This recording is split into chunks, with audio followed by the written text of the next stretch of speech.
It's time to get down to it and summarize the past year. Things that happened. The complete withdrawal of Great Britain from the European Union. Joe Biden taking office as US President. Naftali Bennett becoming the Israeli Prime Minister. The use of disposable, non-biodegradable cutlery and plastic was banned in Europe. Serious flooding occurring in Western and Central Europe. Volcanic eruptions, earthquakes in Indonesia and Haiti, fires throughout Europe, Russia, and Australia, tornadoes in America, Summer Olympics in Tokyo, the fall of Kabul and its transition to the Taliban, same-sex marriage legalized in Switzerland. Switzerland stayed out of it until now. Angela Merkel resigned. Coronavirus is still going strong. Almost 270 million people became ill, and 5.3 million people died. First, I'd like to ask, how would you sum up the past year? A year of escalation, that's what I'd call it. And the most important escalation was between Israel and the United States. Really? Yes. You see, I didn't even mention it. Very serious ones. Serious to the point that soon we will have enmity between each other. We are already in opposition to each other. Americans don't agree with us. And I think there are those that even disapprove of our very existence. The only thing is that I still hope Jews in America will slowly come to their senses and will not associate with the Democratic Party and left-wing movements. They still need to realize that although the government is called left and democratic, it is not democratic, it is not for democracy, and it is not for the people. With regard to Israel, we must say this: it will get worse, much worse. There was nothing better for Israel than the Trump administration. We didn't appreciate it. No matter how much I wrote, talked, or shouted about it, we didn't value it. The Jews betrayed him. We pushed him away.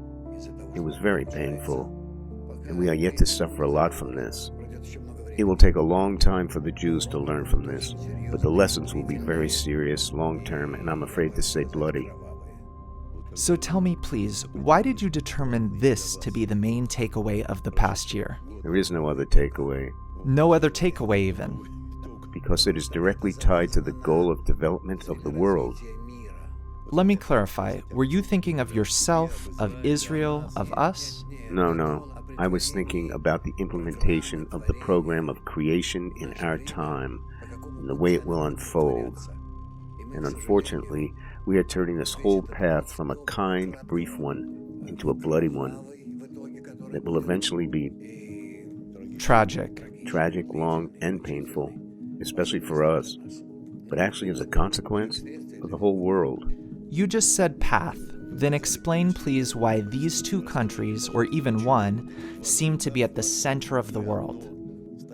Israel stands at the center of the world, not because I'm in it. An Israeli.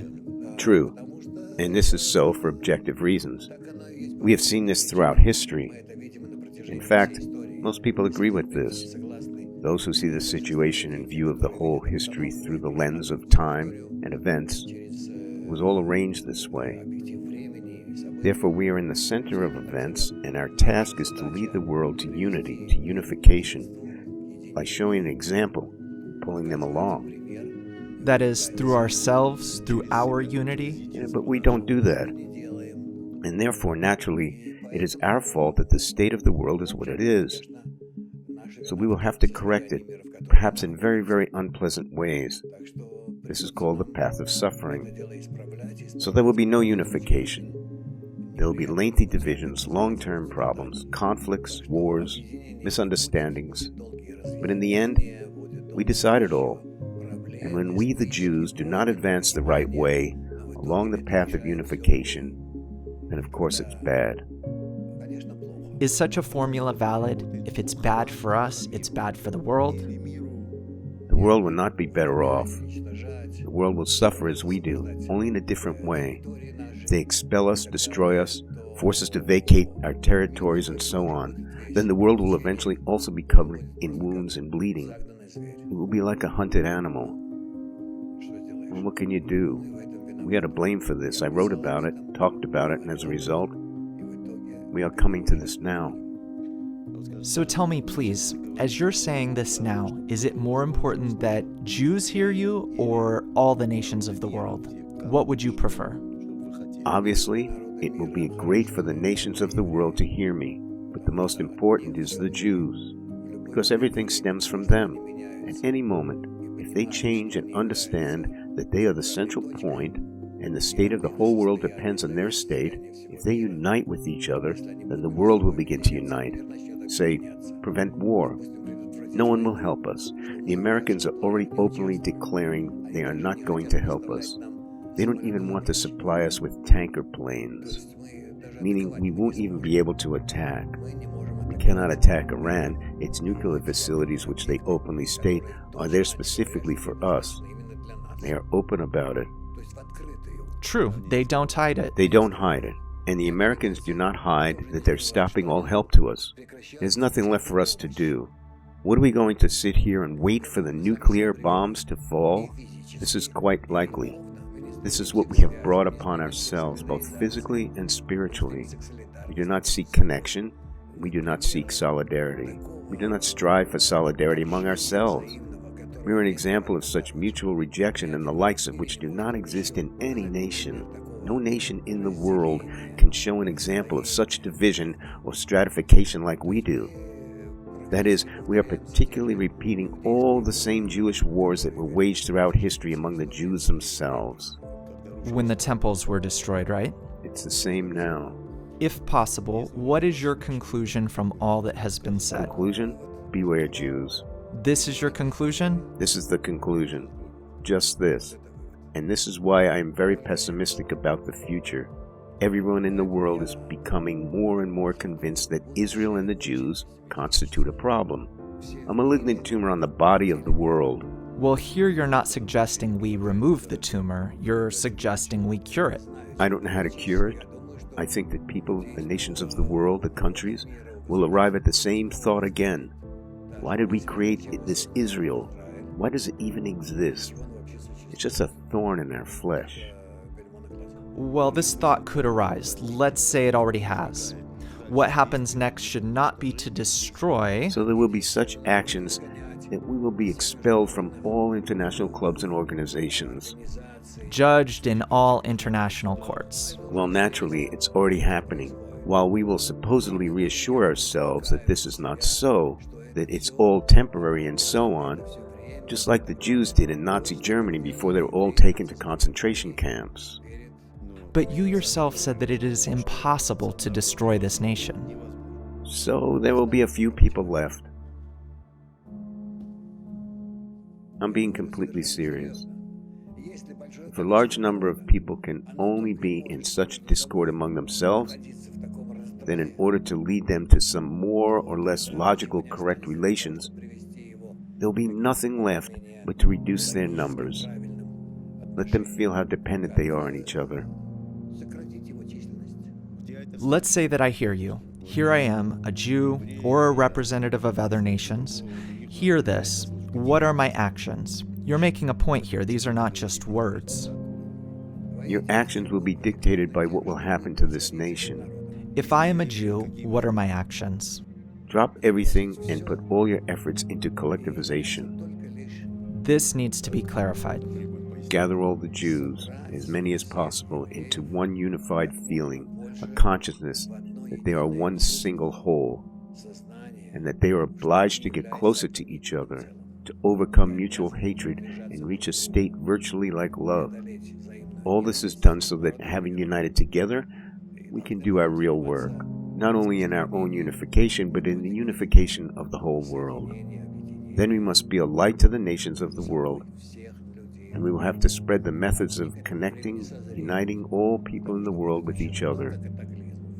They will be ready by then, because there will be so many more cataclysms, so many problems, that we would still have time to explain to them that it can only be stopped by our kind mutual relations, which should come from the Jews.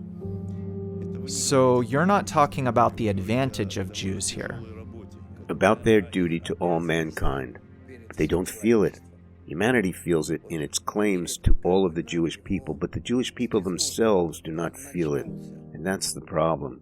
How can we shake up this stiff-necked nation, a very stubborn one, so that they awaken Turns out that on the inside, they are simply still frozen, unchanging for many, many centuries. I do not know how to do this. Therefore, on the eve of next year, I am anxiously awaiting what will unfold. I don't see what good can happen next year. There is no basis for it. If I, a representative of any other nation, hear this, it would be pretty annoying to me. Believe me, it would really aggravate me. If you are not part of the Jewish people, then I ask you, put pressure on the Jews. Explain to everyone what I have explained to you, and try to make them, the Jews, understand how necessary they are, their real role in the world, especially our time, for them to immediately begin to actualize it, meaning unification among themselves, and showing an example to all the nations of the world of how to unite. Then the world will calm down and come to its proper state. This should be explained to everyone. Still, it amazes not only me, but everyone that you put this at the forefront, at the head of everything that is happening in the world in general. But of course, look what's going on in the world. Yes, there's so much going on in the world, and you're putting this at the head of everything. We're in a free fall of all mankind in the world into a moral, technological, and ecological pit. And you say that this is all because of us. Yes, because we don't raise the importance of unification. Only this matters. What is unity in a simple sense? Unification of people among themselves, because this is how they can reveal the upper force, to pull it closer to themselves.